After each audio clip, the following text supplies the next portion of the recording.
Now, if you're extremely generous, you might be able to tell yourself the story that Liverpool were a little bit unlucky to draw this game 1-1 with Sunderland here at Anfield this evening. And the fact is that they took 23 shots to Sunderland's 9. They managed to generate 1.46 expected goals to Sunderland's 0.42. And Sunderland's goal took a huge deflection that took it in from the edge of the area, sends the away end wild. But Liverpool, it's another moment where you're thinking, this team isn't great, but it's also been unlucky at times. And yet there is one statistic that really stands out to me and shows that Liverpool weren't unlucky. And, it's not just the fact that they've had such poor results recently. It's one statistic from this game, and it's that Sunderland takes 6 shots on target to Liverpool's 4.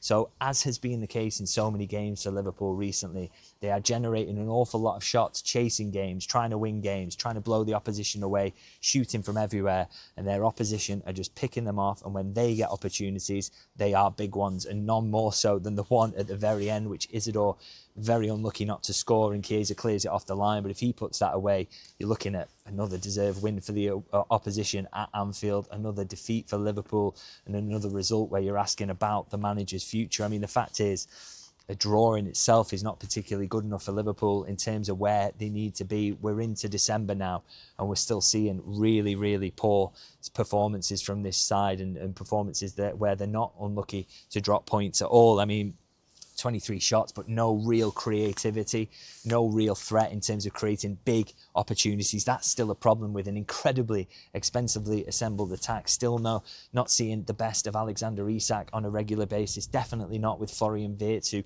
he tries in a central position, then he tries him on the left, but he still just can't get the best out of him. And even it's not just the new signings as well, it's the players who were already there not playing at the best. Gakpo gets subbed off at half-time, having played a poor half. Mohamed Salah's been dropped, and then he comes back in, and it doesn't really make a difference. And I guess the fundamental thing you're looking at here is that you can pull levers, you can make changes, you can name the best lineup you possibly have and the most balanced lineup. But the fact is, Liverpool are just not very good in attack. They've looked slightly better in defence recently, but that is a small bump against a dreadful West Ham team and a Sunderland team who, still could have won the game here at Anfield in the end. And so you just kind of got to ask the question is, are Richard Hughes and Michael Edwards watching this at the moment and thinking that their manager is doing enough to salvage things? Is he doing enough to turn things around? Should this team as a whole just be playing so much better than it is, given how much money was spent on it, and that it was already a basis from which Liverpool became Premier League champions? Those are the big questions at the moment. I think the fact that Liverpool don't lose this one means that there's probably not going to be huge questions over the manager's future. He will get them to Leeds. But of course, that's a Leeds side who've beaten Chelsea tonight. And so you're even more worried about where Liverpool are going to be up to in that one. And Leeds will look at that, having taken a big scalp tonight, feeling that, they smell blood and that there's a real opportunity to go up against Liverpool and beat them, because Sunderland so nearly did.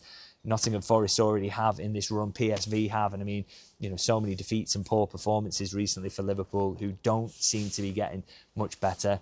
Huge worry for them. But like I say, Leeds will be absolutely licking their lips.